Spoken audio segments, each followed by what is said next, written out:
Pornography. Oh, I've got a story for you, but this is pre-pod Okay, because this this is can't be on the officially. I pod. can't record this.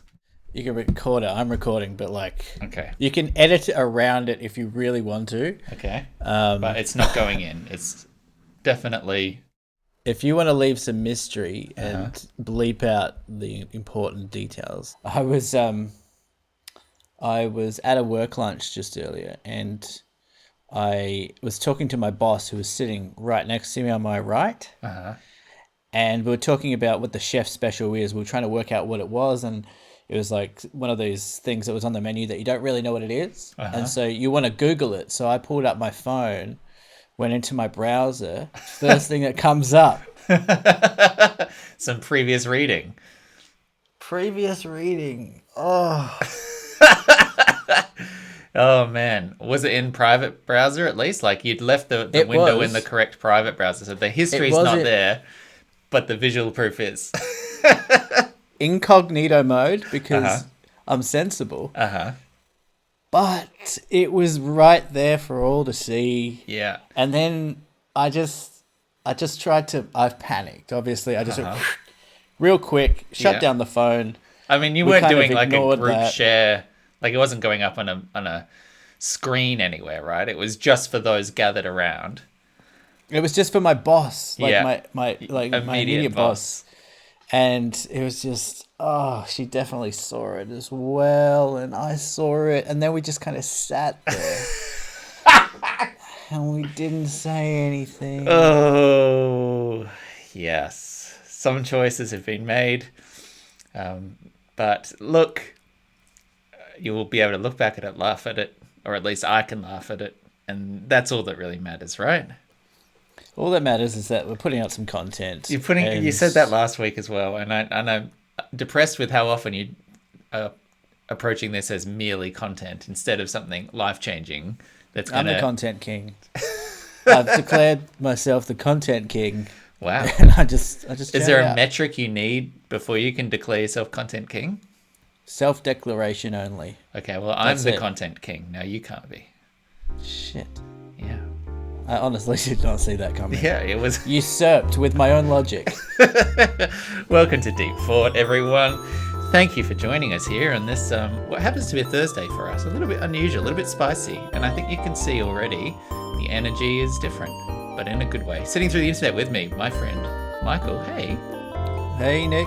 Hey, everyone. Hey. What's going on? What's Put a cracking? shirt on. Why? What is this? Are you a singlet guy? Is this how you sleep? What's going on? Look, I've become a singlet guy, I gotta say. Okay. It's just happened. I don't know what's happened. Aging?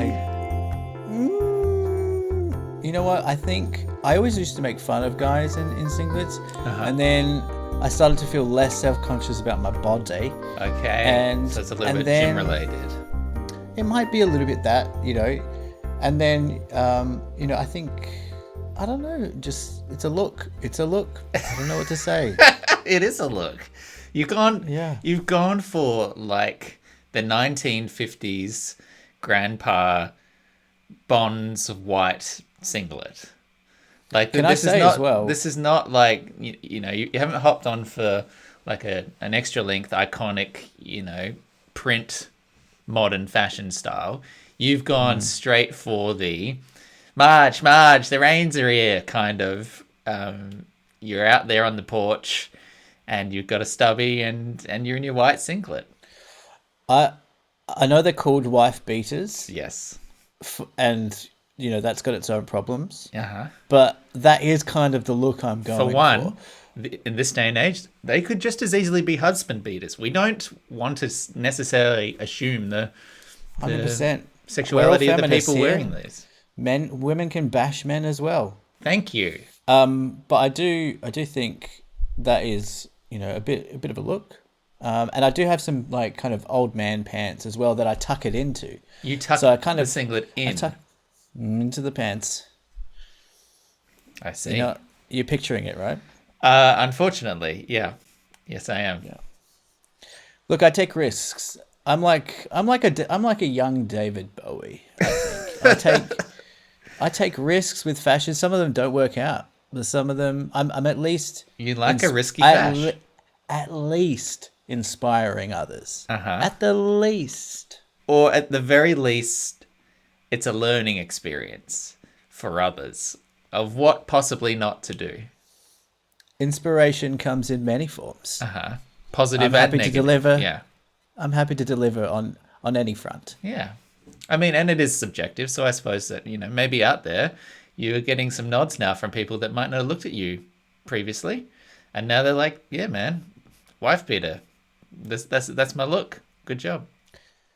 I think it's culturally specific as well, and I think where I live, there is a little bit of this going on. But I did think that the other day because I have been rocking it, as I say. Do you And have I more thought, than one? am I? Yeah. Okay. Identical? You bought a 3-pack? No. Okay. You got different singles. I have another one, Okay. but I got a different one. It's as different. well. Yeah. A different color. A different color. Okay. Yeah. But I do think that like maybe I'm being informed by where I live, which I don't like. I don't like to be susceptible to trends, but maybe I am. I think being there is susceptible to trends. I think there is definitely a version of you that Here we go. just grab a snapshot of that one. I think there is a version of you with a tattoo on your right arm, a white wife beater on, drinking a stubby of beer that 100% would have done this as a character about 5 years ago. And now it's just a slow evolution into, this new version of Michael. But I'm here for you, man. I think don't let any of the haters get you down. Well, you're not posting that photo anywhere. Well, it's going on the chapter title and people listening can look at it right now. No, it's not, and I'll sue you. And I know what you did last episode too. What did I do last episode? I asked you specifically not to include my impression of the week, and you did it anyway. I don't think I didn't know that. I did cut out the most egregious impression of the week, so I did spare you. No, you didn't. Uh-huh. Because it was the John Mulaney one that I hated. Okay, because right. It was just a piss weak attempt. Okay. And I felt embarrassed, quite frankly. I felt embarrassed. Well, this is an open podcast. This is a dialogue. If you have issues, I don't think that you should necessarily air them in front of the kids. We should be having this conversation in the safety and sanctity of the bedroom, and discuss this off pod. I'm an open book. I'm happy to have that chat. You're covering the guns up. I can't deal with this. I can't deal with you thinking of me as something that I'm not. No.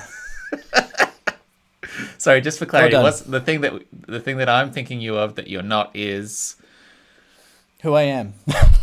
Okay, it's very confusing. It's very hard to keep track of. Try being me. I can't keep up with myself. Okay. So we'll just patiently wait, I guess, and see if the singlet emerges by the end of the pod again. It's fucking hot. That's the other thing. It's hot here. Okay. Okay. It looks like you're fumbling for excuses, but I wasn't asking for more explanation. I was on board with it. Yeah. I don't know. I think I could see you look at me the way my parents would look at me if I was wearing the same thing, which is, who is this guy? You can't just be a different guy. It's not judgmental coming from me. It's just a confused look, I suppose. Yeah, what's happened? That's it. That's the look that I've been trying to avoid in my parents my whole life. Okay. Wow. Anyway, well, got a lot to tell you. Oh, first of all, happy birthday, Jeff. Happy birthday, Dad. Birthday. It's your dad's birthday. It's my dad's 70th birthday. Big one. It's actually 70 and a half because he rounds up. So he doesn't like to celebrate the actual day. He'll start calling himself 71 6 months from now. So this is kind of we're in the midpoint of his calendar 70th, but I feel like that's a slippery slope, but sure. I have made that point as well. He doesn't look a day over 69. Uh-huh. Oh yeah, he was 69. A whole year, said anything. and we missed it. Fuck. God. What kind of sons are we? what what have we done? Yeah. Yeah, happy birthday, Jeff. Thank you. I don't know why I said Toast thank you. to you. What's the Ukrainian one? Skoda. Nastarovya. Nastarovia. Actually, I think it's Ukrainian. It's Russian, but Okay, well, it's we all the shouldn't same, do isn't that. it? Fucking hell. I do have another bit of follow up, actually. Speaking of Dad, in the last episode, or possibly two ago, we were talking about the impact of music, and I had said that Dad wasn't a Beatles guy because we were talking about Paul McCartney, and I got a follow up, which I need to correct the record on. He sent a message saying, by the way, repod, the Beatles changed my life. I was just more Lennon than McCartney. So What had you said about him? I had said that he had not got into Paul McCartney's work. Right. And I had taken that to mean that he was sort of so-so on the Beatles. But that was incorrect. I stand corrected. The Beatles changed his life. He was just a Lennon guy. I agree. I'm more of a Lennon guy too. They shot the wrong one, in my opinion. If you could go back and take that shot again, you would definitely aim for Paul. I think John would have grown up to be a more interesting character than Paul has. I mean, Paul has just blanded out. Like, I know he's done some interesting music, like we spoke about last episode, but now he's just You mean just as a celebrity? Yeah. I mean, I can't imagine John Lennon being just like walking around dating, I don't know, who's Paul McCartney date? Linda McCartney. I don't think they're dating anymore. I think they're fairly stable. Well, that's because he's so boring. John and Yoko would still be together. They'd still be making terrible art. I saw a video of John Lennon jamming with some like incredibly good guitar player, like a bluesy kind of soul jazzy guitar player. Yeah. And Yoko comes in halfway through and starts like screaming. And the guitar player is just like, this is like from the 80s or 70s, and the guitar player is visibly like, what the fuck? Hilarious. I was recently reading Eric Idle's autobiography, Eric Idle of Monty Python fame, and he was incredibly close with John Lennon. They were just like, those groups were all moving in the same spaces, and the Pythons and the Beatles and everyone were all just kind of these superstars at the same time, and they were all funny and all friends, and it ended up, because Monty Python was often struggling to get things made or funded, that they would lean on their like rocker friends who had all the touring millions from their albums to fund things. So Monty Python and the Holy Grail was funded by Led Zeppelin, Pink Floyd, Genesis, and Jethro Tull. They all gave the money so they could make the film. Wow. And then George Harrison is who Eric Idle became close with, and he mortgaged his house to finance Life of Brian. Like, get his money back? I'm sure he did got that his make money? Back. Well, it feels like maybe that could have been like a cult classic that was discovered later. Yeah, I mean, I think it probably was a tough sell in America. From my memory of the novel, they were talking about having, doing something that was seen as sacrilegious in a very religious country was a bit of a tough thing. But I'm sure it's made its money back now. But the Eric Idle autobiography is just this incredibly just surreal level of intersection of all these famous people. Like, it would sound name droppy if it wasn't just for the fact that like these are some of the most popular people in the world, and everyone they run into is interesting. But I just the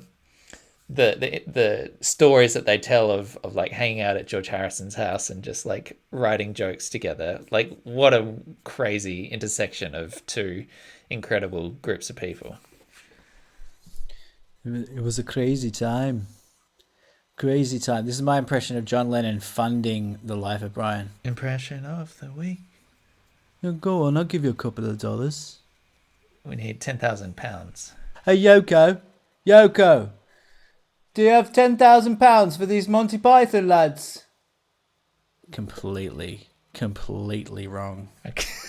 Well, the good thing is there's no historical footage that we could go back to hear what they sounded like. So it's a science's best guess, and I think that you're pretty close. Got a lot to tell you though. Okay, please. I'm eager. Let me just kick it off. Went to the dentist. Oh, okay. Yeah. Okay. Two Tails is back. I'm very excited. Now, Strap same in. dentist as last time. No, dude. No. Okay, so a bit of backstory here. I think a few years on the pod, I told a story about getting a tooth removed. I was at uni at the time. I had a nomani. I had a nomani. That was when you were and in your Italian phase and you were wearing all those skivvies. that's how I beg for stuff. Yeah. I'm like, but please, I don't have any money. One of the few voices that's, I suppose, ethnically appropriate these days. And I got a tooth extracted By rather a than vet get going. dentist. It was a dentist that happens to specialize in vet dentistry, yes, but it's all the same stuff, right? It's the same tooth. It's the same kind of thing. We've all got mouths. We've all got teeth. What's the difference really between a horse mouth and a human mouth? You picked horse. Is the one you're going for. Well, I think she actually did work on horses. Okay, That's so why. truth. So I didn't have any money at the time. Got to just rip it out, doc. Yeah, no And she said, anesthesia. well, I don't think I would have done it without anesthesia, but anyway, doesn't matter. So it's been about 4 years since I've been back to the dentist. Yes. And this time, I got a little bit more money. I got private health insurance. Yeah, go. So I think, I think I'll go to the dentist, see what's going on. So this was unprompted. This wasn't like I got an issue. This is like, let's just go hang out. Let's just see what's new. Well, unprompted, but hadn't been in 4 years, and health insurance kicked in. Sure. Okay. So that's that. And just a little bit more context here. We had a family dentist growing up who was a Ukrainian guy. I won't obviously say his name, but he was a very scary Vladimir character. Zelensky? Close. Okay. It's actually very close. And he was a very scary character to me and my brother and my sister. But he was my dad's high school friend, and he would basically give us free dental. Oh, that's nice. It was nice. But he would often scold us. And by scold, I mean Slap. like yell. Yeah, right. Well, I prefer physical violence to verbal violence. Oh, I can handle it better. that's why you have the wife beater. That's how I lost a tooth. And this guy, so he did our dental work all through growing up, from like age 5 to probably 22, when we were still in Adelaide. Yeah. And so that's been my main dentist for my whole life. But now I've gone, so I haven't really. It's been a decade off, and now you're sort of back in the system. Well, yeah. I've gone to horse dentist, and I've gone to Emergency stuff. another checkup-y thing, but it was I wasn't committed. Yeah. So now I found another dentist, and she's great. Yeah. Right? Great dentist. She was. So I went in there. I was like just getting a routine checkup and a clean. She takes a couple of X-rays, and she's like, "Ooh, baby, we got some problems." Oh. Apparently, I have 2 cracked teeth.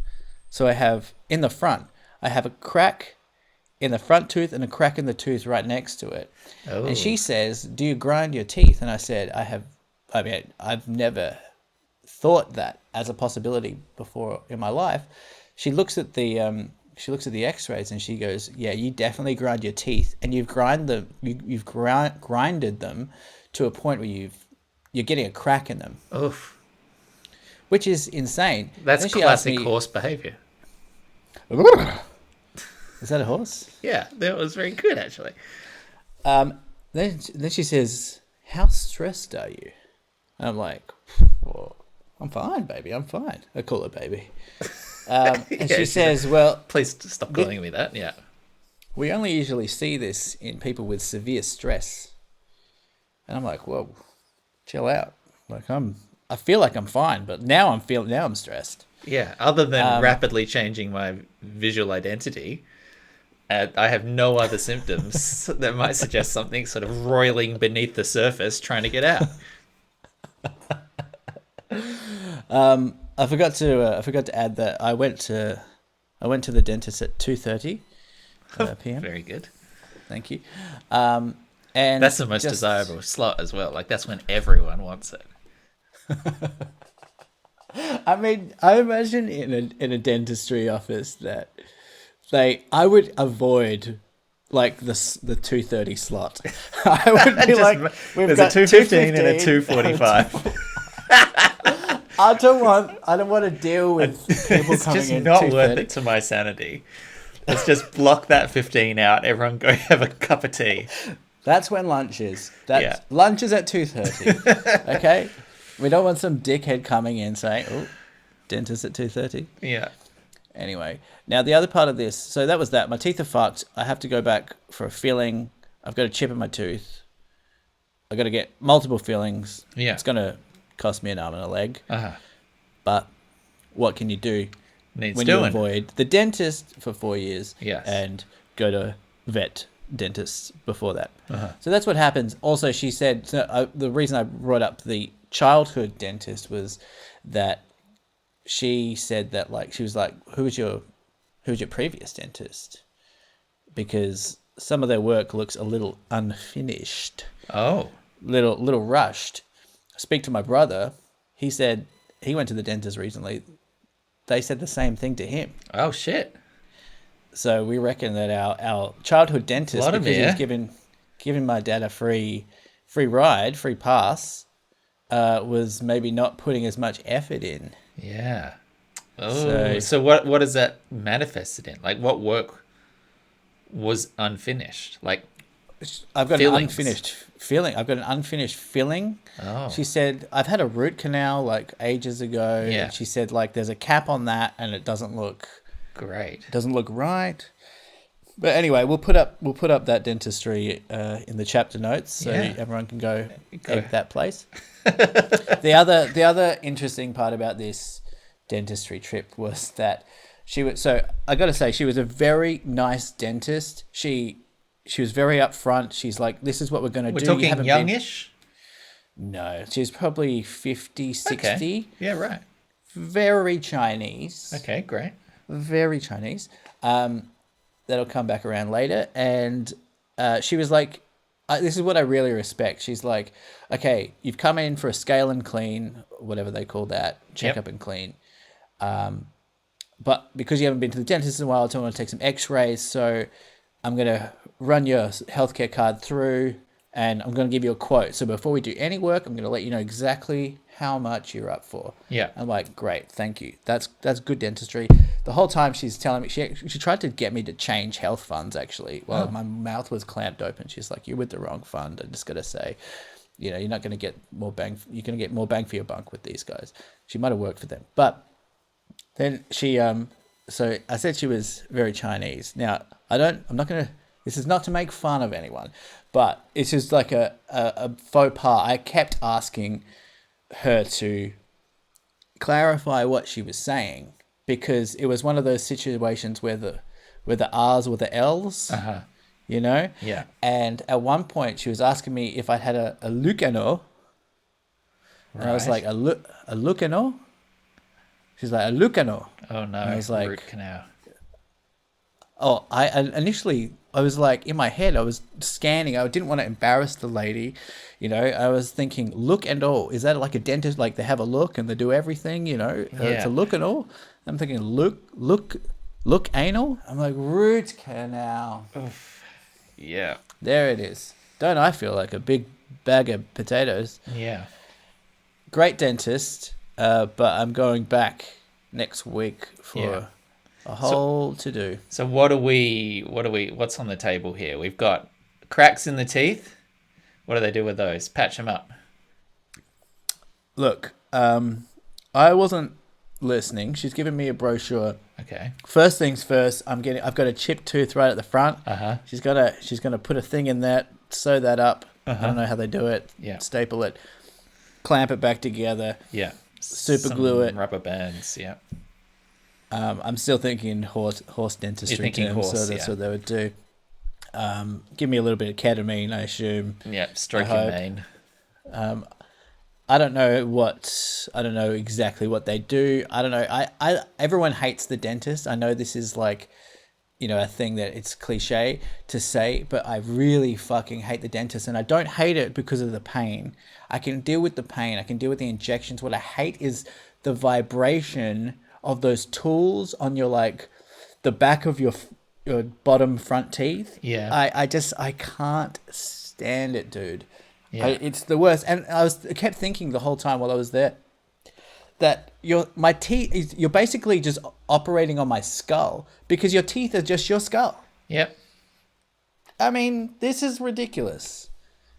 Yeah. I mean, the reason I asked about age was I think that the next generation of dentistry that's sort of come up as we have is very aware of the perception that it is just like a nightmare place that everyone hates. And you've got to imagine, just as there's a lot of suicide, I believe, in the dentistry profession because easy access to drugs, and everyone comes in hating you and feeling unhappy. And I get it. It's like grim, right? So it does feel like my dentist over here that I found, and I'm pretty good with the dentist. I don't mind it at all. Part of that, I guess, is because I am anal enough to take good care of the teeth that when I go to the dentist, I never have drastic things I need to deal with. So it's never been terrifying. But the one that I've got over here is marketing itself as the nicest people, like the dentist to go to if you hate the dentist. And they actively do try to be just the most supportive, friendliest place. Like if you go there and you're a kid, they've got a PlayStation set up in the waiting room. They've got huge TVs on the roof. You can watch whatever you want. But all the people, it feels almost like they're holding your hand, just being like, hi, how you doing? On every aspect of it, they are consciously trying to be not awful. And it's lovely. And they've got very nice rooms and everything. But it's all because societally, I think we all just have this resistance to go and get it done, right? Well, I mean, why would anyone enjoy it? I mean, it's just knock me out. I would rather take a general anesthetic every time I go to the dentist than have to deal with holding my mouth open and having drills put in it. Yeah. It's just the worst fucking feeling. They need to set up some Pavlovian thing from an early age. Yeah. It is weird to me that it is not part of Medicare, right? It doesn't seem to be part of the national healthcare plans just about anywhere. No. It's such an oversight. It's so weird. I mean, it must be fucking expensive, but yeah, I don't think it's an oversight. It's they're actively avoiding it because it's expensive as fuck. Yeah. Which is the other bad thing about the dentist. It's so on top of everything else, it's fucking expensive. Yeah. There was a proposal. I'm pretty sure someone, maybe one of the Labor governments 3 years ago, something like that, was talking about bringing dentistry into the Medicare, family, I suppose, which would be, you'd have to think that the long-term benefits of it do pay for the costs of maintaining it. And even if it doesn't, it kind of feels like it's one of those things where for quality of life for so many people, the government ought to have a toe in that pool. Well, it's just weird to be shoulder, is that Medicare? Yeah. Head, that Medicare? Yeah. Foot, Medicare? Yeah. All Medicare. Teeth? No. Not that one. Mouth, no. No. Not mouth. Ear? Yeah. Well, Ears, ear, of course. Yeah, absolutely. Eyes? Yeah. Yeah. Mouth? No, not mouth. Not the mouth. Why? No, not mouth. Yeah. Throat? Yeah, absolutely. You want throat stuff? We can do throat. Literally everything else. Yeah. I mean, the psych access thing is also this kind of growing demand, but also it feels like shrinking practitioners, right? Because getting into psychology is very difficult as a career, but then getting a psychologist if you need or want support is almost harder.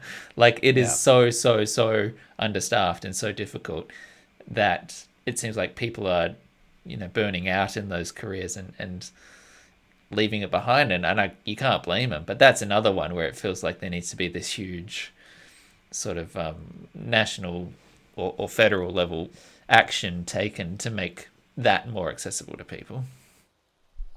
Yeah. Yeah, well that's the dentist saga over. Well, it's Keep not you because you're going posted. back next week. I hope it goes well. Yeah. How, Yeah. how many dollars are we talking? What was your quote? Well, the initial one for the checkup and the things was I was even with health insurance I was out of pocket $100, which is not bad, but I Yeah. haven't had any feelings yet. Yeah. So Yeah. A few more it's going to dollars. be I'm expecting to fork out $1,000. Yeah. I think Sean has been putting off dental work for a few years now, and I think he's got like a $4,000 bill or something sitting there that needs doing. Don't do it, Sean. Just avoid it. Sweep it under the rug. That's my advice. Yes. He does bring up the horse dentist all the time, so I think your stories have definitely left I an know. impact. Casper's phoned in and he's got a discussion topic for us, Oh, Nick. Casper. Last time I spoke to him, he was in Madrid Wow. crashing cars. I think he crashed a car or his car broke down or something like that. Professionally. Oh, Yeah, he's a Formula One racer now. But he's phoned in. I'd believe it. I hope he doesn't hear this. Now, I don't know if you saw this article that Roald Dahl's books are being rewritten to remove controversial language. Yeah. Have you heard about this? Yeah. So I'm just going to read a little bit of this article. Yeah. So it says, fat, ugly, and flabby are among the hundreds of words that have been removed from Roald Dahl's children's books, so the stories can continue to be enjoyed by all today. Publishers have made a string of changes to Dahl's work, primarily around language related to weight, mental health, violence, gender, and race. They have also inserted sentences into the books which were not written by the author. In Charlie and the Chocolate Factory, for example, Augustus Gloop is described as enormous rather than fat. Mrs. Twits from the Twits is now just beastly rather than ugly and beastly. References to female characters have also been changed to say woman, according to the Daily Telegraph. Mrs. Trunchbull, for example, is described as a most formidable woman instead of female. In The Witches, 59 changes were said to have been made, the publication said. One paragraph explaining that witches are bald beneath their wigs ends with the new line, there are plenty of other reasons why women might wear wigs, and there is certainly nothing wrong with that. Gender-neutral terms have also been added. The Oompa Loompas in Charlie and the Chocolate Factory are now called small people instead of small men. References to mother and father have been replaced with parents, with mentions of girls and boys becoming children. I don't need to go on, but you got any thoughts on this? Do you think it's good? Do you think it's bad? I mean, I don't think anyone was asking for it, right? The interesting thing, my understanding of this has actually happened now that new owners have taken control of the property. So I have a memory that Netflix bought the entire Roald Dahl estate. Is that right? Really? Did it say that there? I don't know. I'm pretty sure they actually own the book rights, Wow. Okay. not just the movie rights. I might be wrong. But my understanding is that whoever the new owners of the Dahl estate are, they have now taken control of it and are making the changes as they see fit, presumably based on some form of market research to make it palatable or to continue to stay in libraries into the future.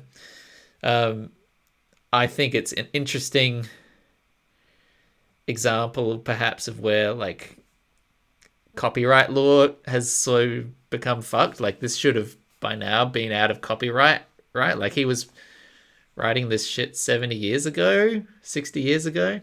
What do you mean by that, though? Like why like this wouldn't be a problem, right, if it was in the public domain, like fucking Sherlock Holmes, and then anyone could be writing these stories, or anyone could be writing these versions or annotating them or changing them however they're wanting, right? But because it's one corporation that's still owning the copyright, they make these changes and it becomes a news story. So you're saying that once it's in the public domain, then it becomes like untouchable? Is that what you're saying? No, it becomes the opposite. It means that anyone can do something with something in the public domain. So one person can come out and make the PC version of Roald Dahl, and another person can make the original version of Roald Dahl, and that all of them can coexist. But when you are still being owned by one family or estate or corporation or whoever owns it, you get the one version, and that's that. Yeah, I'm getting off on a tangent here because we're not really talking about copyright, but you can look at some of the ways in which things like the Disney Corporation have extended the age or the number of years that an item remains in their possession explicitly, so they can continue to profit off stuff exclusively, because they don't want Mickey Mouse to go out and become someone else's fucked up Rick and Morty, property or whatever. Yeah. Anyway, that's a slight tangent. When it comes to the language of it, I don't think that anyone's asked for this, right? So, I don't, and I mean that in the sense of I don't think this is the fruition of a years-long campaign by the woke left to fix Roald Dahl. I don't know anyone who's fucking been talking about this.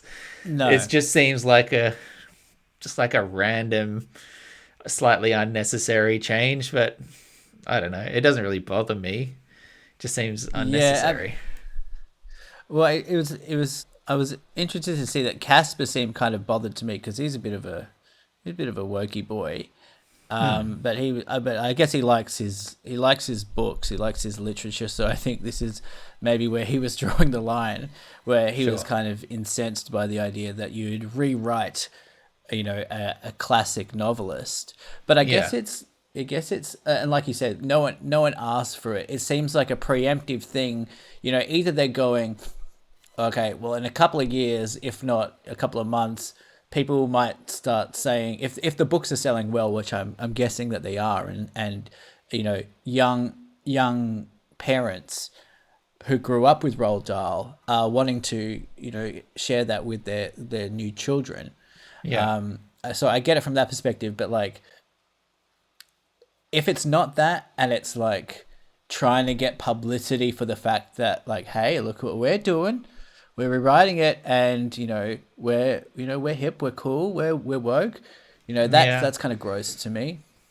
I think if they're doing it, surely they're self-aware enough to know that that's perilous territory anyway, right? They can't assume it's a slam dunk of getting virtue points these days. So I have to assume it is based on some visible market need, right? Whether it's libraries talking about it or, young parents, as you say. I fucking loved Roald Dahl. I read all that shit. It's a great book. Fan. I guess I'm also, I'm slightly less precious about original texts, right? Because even if you are taking an original text like Roald Dahl, well, guess what? In every other language in the world, someone else has changed those words, right? Beyond the original language it was written in, if it's been an international success, another person's come along and mucked up all the words, right? And they might not have chosen female, they might have chosen woman, and they might not have chosen, father and mother, they might have chosen parents. Who the fuck knows? There's going to be inconsistencies linguistically from the original text, and that's just been how it's worked for every other place around the world. So being super precious about the integrity of the original thing probably doesn't reflect the experience of most of the people on Earth who've never read the original thing anyway, Yeah. I guess the issue there is the intent to change, rather than a translation-y kind of thing. Sure. To coddle. It seems like trying to coddle the world, which I'm not sure. Maybe coddling the world is the wrong word there, but it does feel like we are trying to make, you know, all the kind of offensive words. I mean, I don't even understand fat as an offensive word because it's an adjective. But we're trying to create this, you know, bubble, soft padded world for children where they can't hear the word fat. I mean, that I seems think extreme that's to a me. stretch. I think that's a stretch. I don't think that that's the takeaway from it. I think that there are things which deserve to be amended where there are legitimate reasons that it could be negative to a kid to read, right? Like I grew up reading lots of Enid Blyton stuff, right? There's fucking gollywogs all through her books. You know, there are depictions of minorities that are really fucking prejudiced that you can't reasonably expect a kid reading to just sort of brush off, right? They're kids. They don't have the emotional maturity of, well, this was written years ago. I should have trying to take the art in the context in which it was created. Like, I'm not blanket against changing we things. Were kids. Yeah. That's the thing. Like, we read it when we were kids, but I guess but we were white. We're creating this new men. world for the new humans. Yeah, but that's what literally every generation of humanity is trying to do, is to make things better for the kids that come before or that come after us, right? It's debatable whether it's better. Why? Isn't it?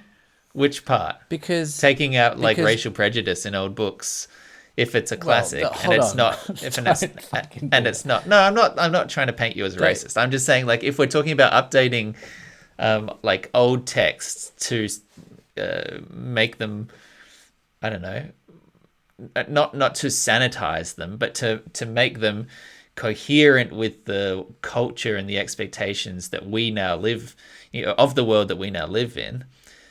What's wrong with that if it's not some fundamental part of the plot? Like, does it matter that you describe someone as fat in all the Roald Dahl books where he's using it as a pejorative when it could be something about the personality? Yeah, well, I guess I take your point. I guess part of that is up to the author because, you know, even with like comedy, you know, you see comedians who, you know, are kind of filthy in the Comedy Cellar, but then they go on, you know, late night and they have to clean up their act and they have to change, instead of dick, they have to say, you know, penis or something. It can. You've got thousands of these, don't you? It can change the impact of the words, and I guess that's at the discretion of the author. But I mean, yeah, I think I don't feel particularly precious about this kind of stuff. And like you said, like we've had, you know, Disney had Aladdin, when Aladdin initially came out as gay. Wait, what? Yeah, you were just heard reflecting that on your pause. I thought you were going to interject. Yeah. No. When Aladdin, the film, came out as gay, they had painted all the villains in a darker color. Yeah. So everyone that was bad was darker skinned, and everyone that was good, Aladdin, Jasmine, the tiger, were painted in kind of lighter tones, and they actually recolored it in later years. And I think like that kind of stuff makes a lot of sense because it's, you know, it's blatant, you know, obviously Walt Disney was a fascist, but you know, it's blatant racism there. I'm trying to marry up these two thoughts and two opposing views that I have, because they do, when I break it down, they do kind of seem conflicting, but I don't know. The Words interesting one. Sorry. No. I'm running out of steam anyway. The novel thing, I just feel like I just don't see how it really hurts people for this to have changed, but I don't think that anyone was really asking for it either. Like the thing about some women wear wigs and for reasons where they're not evil witches is just sort of on its face a very silly sentence. But, you know, what the fuck? Like anyone who reads it is not going to be like, well, done with that fucking book. Absolutely not. Well, I'm through. Will Smith might. Maybe. He should be a supporter. He should be actually cheering out of his seats. But anyhow, I just don't think it matters that much. Like, I don't think it. I feel like this is more of a news item than it really needs to be. I agree. And to your earlier point as well, the Bible, as you were saying, being, translated, thousands of times over. Now we know that we've mistranslated the Bible, and still people who adhere to the Bible as, this gospel, accept the translation. They know the translation is wrong, and still they're like, nah, well, this is the one that I know now. Yeah. So maybe that speaks to, how, if you grow up with it, that becomes solidified in your mind as this is the text. And I guess, if they are replacing the words in Roald Dahl novels, yes, the people who read them when they came out or when they were growing up in the original form, they accepted them for what it was then. But kids reading them now, if they're changed, they're not going to fucking know, really, are they? No, they wouldn't have a clue. It's a little rude to do this on my dad's birthday, but you could look at any classic text, and at a certain point, you have to wonder how authentic it is to the original author's writings, but just based on time. Like, do we know really that Shakespeare's plays are word for word from his original manuscripts? Like, it's been a long time now. Maybe we do. Maybe there is a what's the art term for a provenance for all of the original script writings of that era, and maybe we know, but there's got to be some possibility that those words were mistranslated, misunderstood, dictated 400 years ago. Like, who knows? And yet it doesn't stop it from being a classic. Dude, Shakespeare sucks. I'm just gonna say it. Shakespeare. Oh, you're gonna take Dad offside on his birthday. Oh, is that why you were saying the dad thing? Yeah, he loves the Shakespeare. I love Shakespeare. I actually do love Shakespeare. I was just trying to be cool. Love Shakespeare. My favorite one is the Baz Luhrmann one. I love the Baz Luhrmann Shakespeare. Modern. Could understand. I couldn't understand it, but I could follow it better. Yeah, it had guns, and that's really what you wanted. And cool shirts. One last sort of aside on the idea of things aging or needing updating. Did you watch Party Down when that came out? Bet your ass I did. I love Party Down. I feel like we talked about it at the cinema a little bit, because that was the era. You never watched it though, didn't you? I didn't watch it, and I didn't watch it because I think at the time I was writing a TV show set in a cinema, and I was worried that it was going to be too similar in the vibe of what I was writing. It felt like it might you could have used a bit of Party Down flair. Possibly could have. But it was sort of always on the to-do list, and then they've just got this reboot coming up, and I was like, well, now's as good a time to go and watch it and see the new stuff. So you started at the new? No, the new's not out, but I've gone back to the original. Okay. So I'm ready. Love it. And shit, like for 13 years ago, a lot of those jokes just do not work in the same way. Really? It is fascinating how quickly the cultural sensibilities and the joke style is just aged. Like, it is so many gay jokes in that really kind of like early, well, sort of late thousands, I guess. You know how I know you're gay, kind of like just this like random insult version of comedy. It's like, you look like you're wearing a suit and that makes you look gay, and that's the joke. Like, that stuff just like doesn't age well. And then there's one episode in the middle of the first season where they go to a sex show, or it's an award show for the porn industry or something like that. And just about every beat of that entire episode, I was like, oh my God, Me too, me too. Hashtag me too. Why are they showing the breasts like that? Why is he grabbing that? Like all of the way through, I was just like, this is so fucking But gross is now. it being done by the stupid characters?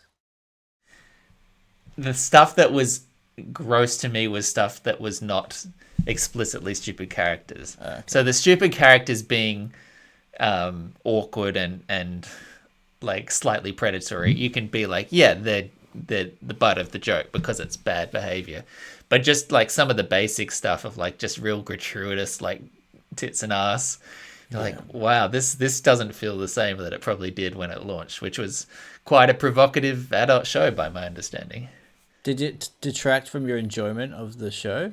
It actively did. I actively Really? really struggled to watch that episode. Other episodes, once I got out of it, I was like, yeah, no, it's fine. It's all good. But that one episode just really, really gave me the icks.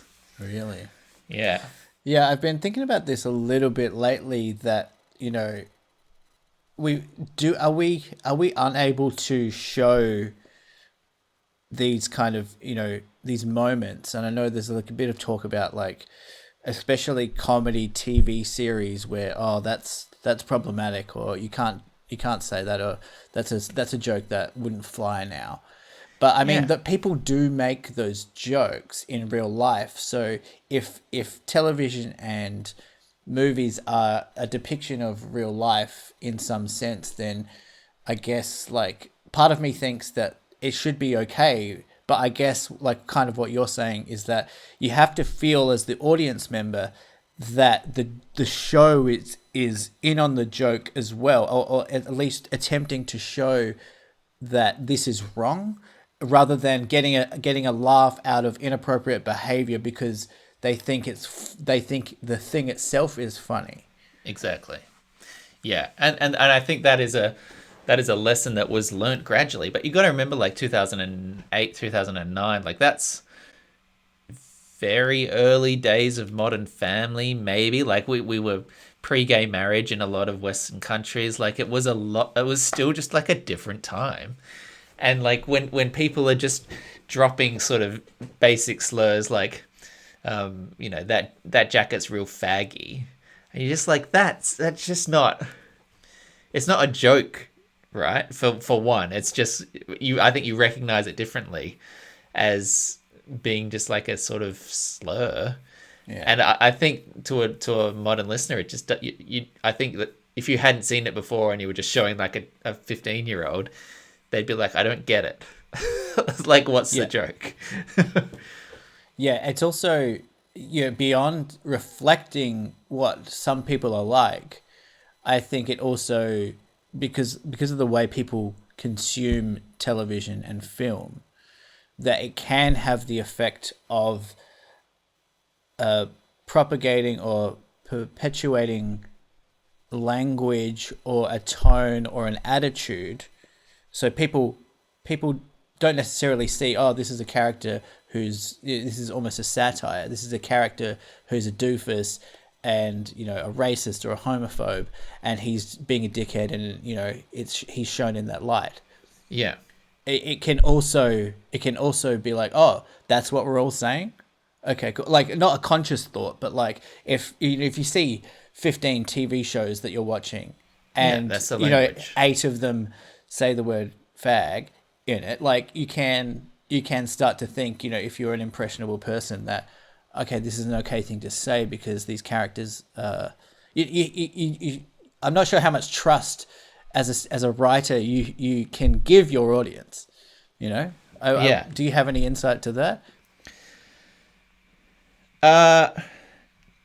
Like, how much do you trust your audience to consume your content in the? Sorry to call your show content, but how much do you trust your audience to receive it in the way that you want it to, and not? Yeah, because it's a responsibility in a way.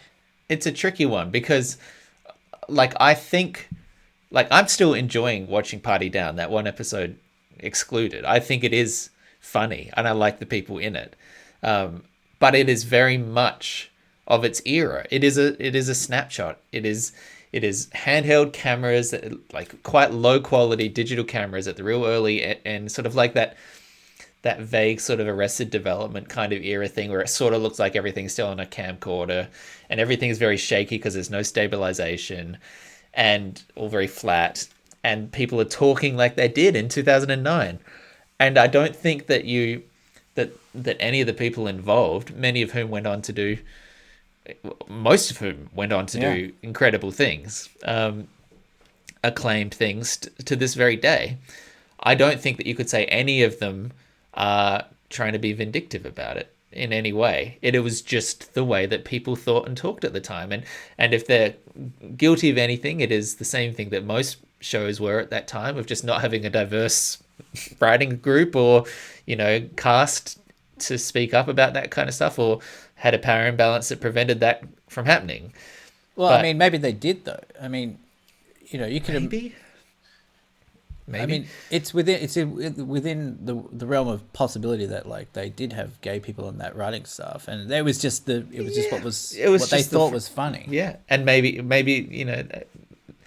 I mean, a joke ultimately, and I will get to your question, but a joke ultimately, right, is surprise. That is what the concept of a joke is. It is the unexpected answer to some sort of setup, right? And perhaps it has just got to the point now where it could be a joke because it was surprising to hear someone say, "You look real faggy in that top," and that was just a joke. Maybe now it's come around because it's a very unacceptable thing to say to people, but I think it's also, at least to my ears, so tired. If you go back to anything from that era and you watch like I Love You Man or the 40-year-old version, how I know you're gay kind of jokes. That was that whole thing. It was that whole stepping stone towards acceptance where you could joke about it and then gradually they become human beings in everyone's estimation. But it's just so tired now that I don't think it registers as comedy to me. Yeah. Now, to answer your question as to what expectations can you have as a writer about how your audience reads your work, I think you have to, at a certain point, trust the process, trust yourself, and trust that an audience is self-selecting. Because if they don't like it, there's a million fucking other things they can find. Yeah. And if they want to like it, maybe they'll stick around and learn how to watch a show. And it's a phrase that there's a guy called Andy Greenwald on this Watch podcast, which has been around for a decade or so. There's sort of media analysis and Hollywood critique kind of people.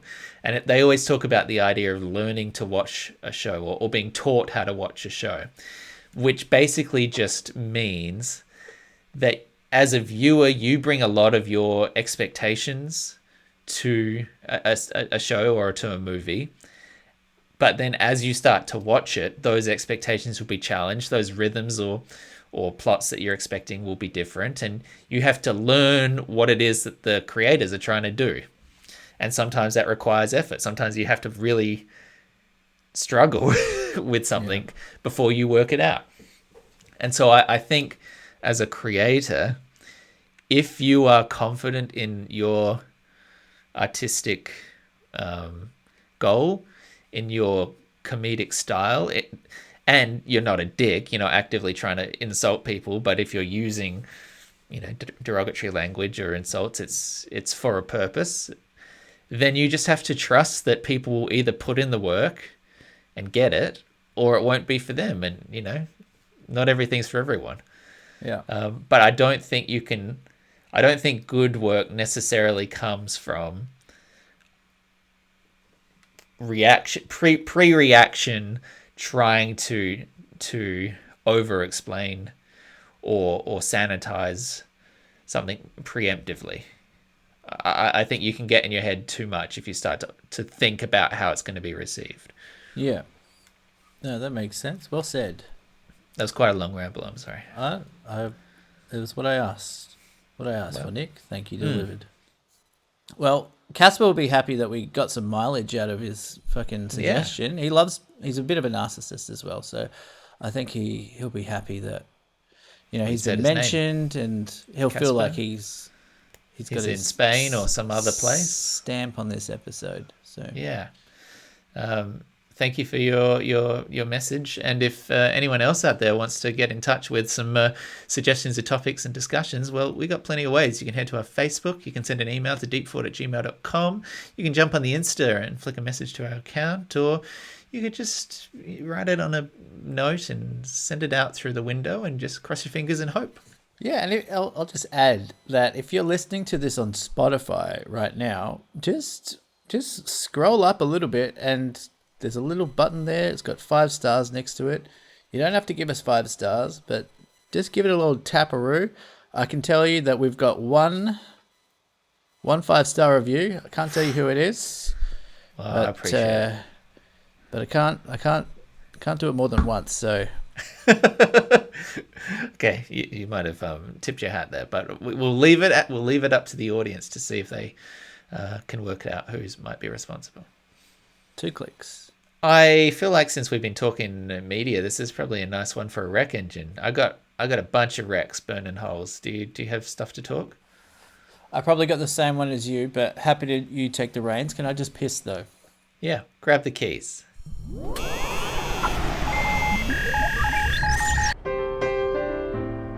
Welcome to Deep Thought's recommendation engine.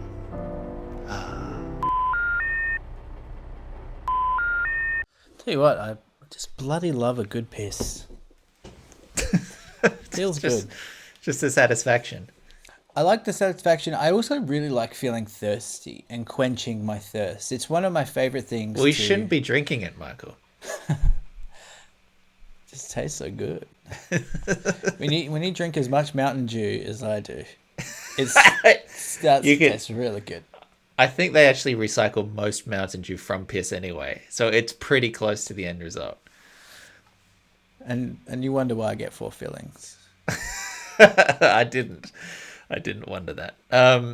Alrighty, a bit of rec engine. I got a few shows to throw out here, but let's start on the one I think that we're both in love with. Kunk on Earth. Kunk on Earth. Kunk on Earth is a Netflix comedy documentary series. Some of the minds behind Black Mirror, like Charlie Brooker, and a wonderful actress. Oh, who plays Philomena? Wow, sexist, dude. Sexist. If it was a man, you'd remember. Diane Morgan. If it was a man, you'd remember. Well, I can do it. I can do a good characters. kunk. Can you hear that? Okay, go ahead. If it was a man, you would remember. Yeah, not bad. Not bad. That should have been like John Lennon, actually. It's the same person. It's the actual same person. Kunk on Earth. Diane Morgan's been doing this character for years, but her biggest and greatest yet has been a Netflix series where she just explains the entire history of humanity by speaking to academics and just delivering one of the highest joke per minute counts I've watched in recent memory. It is just gold from top to bottom. It is loaded with jokes, and I gotta say, this is my only criticism of the show. I think it is too packed with jokes. Wow. Because now I like the idea of packing a show or a film with jokes, because you'll kind of find things later. I think that's kind of that's the mentality that, like, you know, I'm just comparing it to Sacha Baron Cohen stuff because it's similar, but like when it's like bang, bang, bang, bang, bang, your brain cannot process all the jokes. I think with this, because they are kind of the same tone of joke, I'm expecting the same kind of joke, that I think it is a little bit too rich. So I haven't even finished the series because I'm watching one episode and then giving it a week. I don't think this is a bingeable show. However, this is one of the... I can't even think of a show that has made me crack up laughing like this has. Yeah, 100%. And I agree with that. I think it needs to be spaced because it's like a quality wine or like a quality after dinner mint. Like, you don't want to eat 5. You want to have 100%. One. You want it to cap off your evening, and then you just put it aside. But the jokes are that good that they could have more space. So it's a criticism, but it's also a compliment. I feel like the jokes they could space out those jokes. They don't need to have everything be a punch. Maybe they could play around a little bit more with the editing. But I think like this, like I know this is a tried and true and done kind of framework formula, that like it's a kind of a mockumentary where the people being interviewed aren't in on the joke, but still it is like it's outrageously funny. I love her character. Maybe I haven't seen a character that is like as daft but as like quietly confident as she is, and I think But that's the essence. even beyond that, I think the true success of it is that the daftness and idiocy is actually a tool for really profound statements. Like, it's not merely that she can ask really stupid things, which she does repeatedly, but then there are moments of actual philosophical genius where even the academic sitting opposite has to begrudgingly accept that she has made a really good point. Or simple things. I think maybe in the 5th episode, so you might not have seen this, possibly 4th, possibly 5th. They're talking about nuclear annihilation and the atom bomb and the Cold War. And she's interviewing someone about these histories. And she just says, and, you know, it is such a relief that there are no atomic bombs in the world anymore, because that would just be, you know, absolutely terrifying. And the guy says, no, there are drastically more bombs now that have ever been, you know, before. Like, we have thousands of them. And she literally just starts crying. She just cries. And it is like, yeah, that's absolutely fucking true. What are we doing? Like, it's one of those like moments of brilliance in a show packed with them. But I think for all of the daftness, there is actual genius in the way that they talk about some of this stuff as well. I agree. And she also gets a lot out of the people that she's interviewing. Like, and I should clarify, for the most part, those people do know that she's a character. It's not a complete... Yeah, they've talked about it because she's too famous now. It's like Sacha Baron Cohen walking into a set as himself. Like, people know her, and for the most part, these academics do know that she is, you know, a character, but they're just briefed to just try and answer her questions sincerely, like they were talking to a 4-year-old, and to just do their best and go along with it. So where did you that's hear almost that? They've talked about it. That's Charlie Brooker, and it's not a hidden secret. That's kind of amazing to me, given that, like, because the temptation would be like, okay, it's a character. When it's something so stupid, I'm gonna laugh. I almost really wish you didn't tell me that. I'm sorry. All good, but like, I don't think it's any worse for. I think people's reactions are still their reactions, right? Like, I don't think these fucking philosophy academics are going to be able to put on a show. It doesn't really change that side of it to me. Like, what I was saying is that she gets a lot out of who she's interviewing. There's that my favorite moments are like the ultra pompous philosopher guy who just yes ands everything to her, and just like whatever ridiculous shit she says, he'll be like, that's actually an incredible argument. That's an incredible point. Is like, that the guy who looks very much like Richard Dawkins? But he's got like the most round face. You know what he looks like to me? Have you seen that meme of like the really round face, but then it's like Photoshop, so it's got the really... Yeah, I know what you mean. It's got the really small tiny little eyes. That's what I can't not think that, but like the most ridiculous accent. But then there's also that Greek guy who's talking about the Greeks and the Romans, I think, and he's just like, no, like, what the fuck are you talking about? Yeah. But like, yeah, she gets a lot out of like who she's interviewing, and she's doing, like you said, like she there are moments of like, oh, that's actually kind of a cool moment, and like I'm feeling that on a deeper level, but then it's also just incredibly stupid and silly. Yeah. And you gotta love that. And it's a breath of fresh air, and I know it's been done before, but fuck me, Kunk on Earth. One Yeah. of the great shows that I've seen in ages.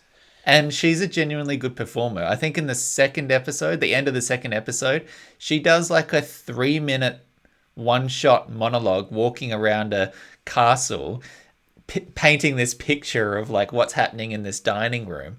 And it's a single take as she's walking around doing all this really complex stuff they're then adding in audio with later. And at the end of it, I just felt like standing up and applauding because I was like, you would have had to rehearse that for weeks. You would have had to rehearse that monologue to yourself in your hotel room every night of this shoot so that you could go into this thing which you had like 1 hour at, and you were there with the cameraman and you were going to work out where you're going to do it. And she fucking nails it. It's like genuinely an impressive performance. Anyhow, we're raving. Kunk on Earth.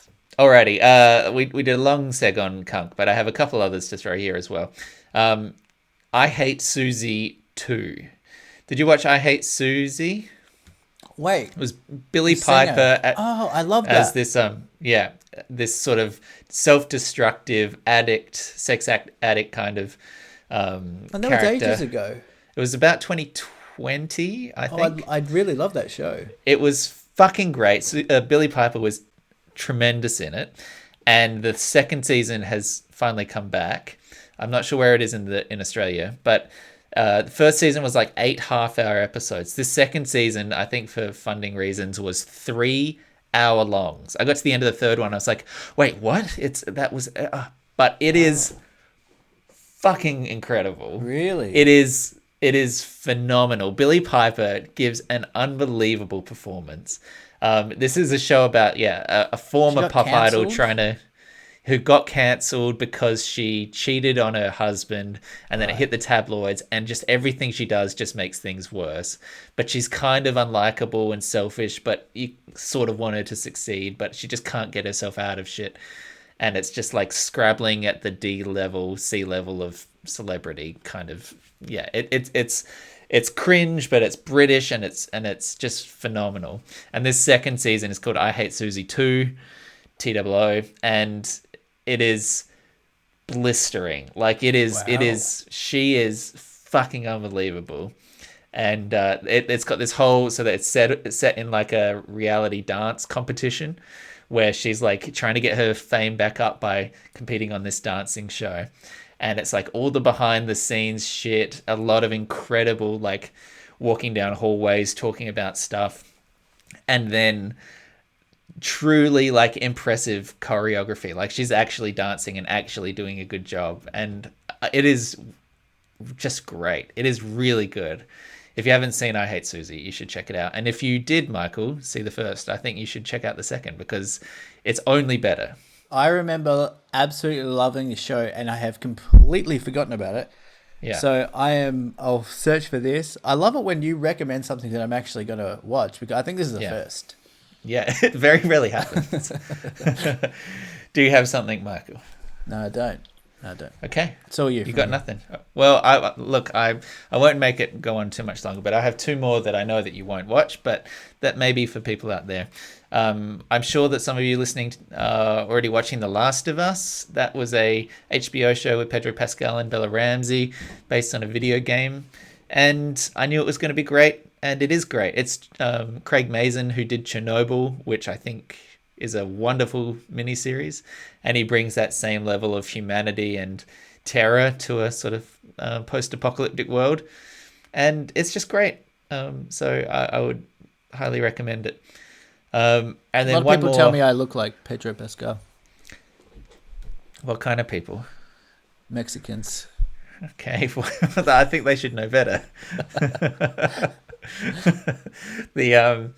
The last one, which actually came from my dad, so it's a nice full circle moment here, is a French series called The Bureau, which is basically Homeland, or sort of Born Identity. Maybe a good way of describing it is like Born Identity, but only the office bits. Like none of the action. So it's set in the DGSA, which is the French spy departments, French intelligence service, and it's a really complex, well-told, multi-season spy story. And and Dad had recommended it to me years ago. It was really fucking impossible to find, but I finally got my hands on it, and 5 seasons later, I've loved it. So if you like a sort of a dense spy thriller, like a bit of serialized TV, like The Americans, like Homeland, like Bourne, that shit's right up your alley. Give it a go. The Bureau. I'll of 100% Legends. watch this. 100%.